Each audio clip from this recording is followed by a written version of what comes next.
তাড়াতাড়ি অ্যাম্বুলেন্স নিয়ে হাজির হন, কারণ আপনার সন্তান এই দুনিয়াতে আর নাই। আপনার সন্তান যে বাসে আসতেছিল ওই বাসটা হঠাৎ করে রাস্তায় অ্যাক্সিডেন্ট হয়ে গিয়েছে। হঠাৎ করে কত যাত্রী নিহত হয়ে গিয়েছে, আর কত যাত্রী মৃত্যুবরণ করছে। যারা মৃত্যুবরণ করছে তাদের ভিতরে আপনার সন্তানের নাম।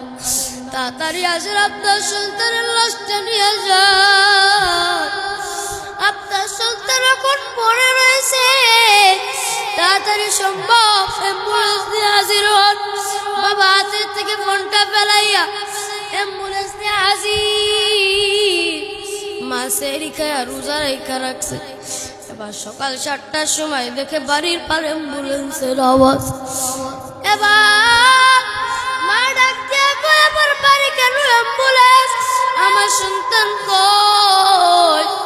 মা পাগলের মতন হয়ে গিয়েছে। সন্তানকে ছাড়া বাঁচবো না, সন্তানকে ছাড়া বাঁচবো না, সন্তানকে না দেখলে আমার মন আর শান্ত হইতেছে না। বাবা ওই দিক থেকে ডাক দিয়া কয়, আমার বিবিকে তোমরা আটকাও। সন্তানের মা যদি আগায় আসে, সন্তানকে আমরা গোসল করাইতে পারবো না। মায়ের শরীর পাগলের মতন হয়ে গিয়েছে। মা ডাক দিয়া কয়, আমার সন্তানকে এক নজর আমাকে দেখতে দাও। যে সন্তানের জন্য যখন অপেক্ষা করলাম, সেই সন্তানকে যদি এখন দেখতে না পারি, আমি মায়ের মনে শান্ত হবে না।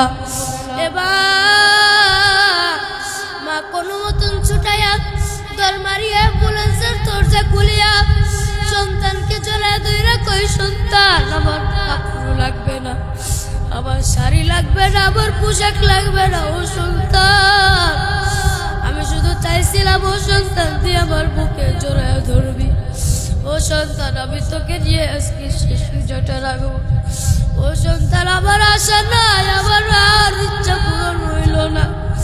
ও আব্বা জানেরা, আপনারা কত মানুষকে মা বাবাকে কষ্ট দিয়েছেন, কত মানুষ বাবাকে কষ্ট দিয়েছেন, মাকে কষ্ট দিয়েছেন। ওই মা বাবা যদি বদদুয়া দেয়, আমার আল্লাহ না করুক, আমার আল্লাহ কেন, আমার নবীও আপনার উপর রাজি হবেন না।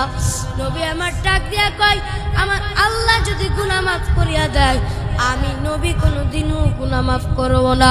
সকলে মাথাটাকে উঁচু করিয়া দেন। কেউ মাথা নিচু করিয়া দিবেন, কেউ মাথা নিচু করিয়া রাখবেন না। মাথা উঁচু করিয়া একটু আল্লাহকে একবার আল্লাহ বলিয়া ডাকবেন। সকলে বলেন, আল্লাহ, আল্লাহ, তুমি আমাদের সকলের গুনাহকে মাফ করিয়া দাও।